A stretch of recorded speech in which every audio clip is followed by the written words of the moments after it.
Atin namang alamin ang mga benepisyong maaaring makuha ng mental health patients sa ilalim ng PhilHealth. Narito ang report.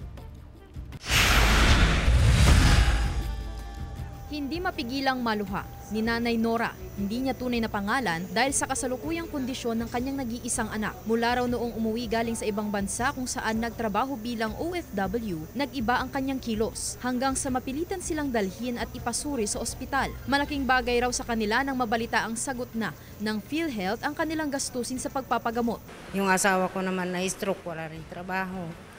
Tapos yung anak ko na nagbibigay sa amin, andito na nakakombine. Muling ipinaalala ng Region 1 Medical Center ang mga benepisyong maaring ma-avail ng mga mental health patient. Mula October 2023, 2 bagong packages na ang maaaring mapakinabangan ng mga outpatients na miyembro ng PhilHealth. Ang mga benepisyo ay maaaring gamitin ng mga may psychiatric cases mula 10 taong gulang pataas at ng mga may neurology cases na wala namang age limit. They should be registered with PhilHealth, dapat members sila. Meron po tayong tinatawag na mental health access sites. These are the accredited centers for mental health. Malaking tulong na ito lalo't umaabot ng 200 pesos kada araw ang gastusin ng mga outpatients na may 2 medikasyon. Sa R1MC, 700 kada buwan ang tinatanggap nilang outpatients at 5 hanggang 6 kada buwan naman ang mga inpatient. Most of our patients naman, they cannot really afford.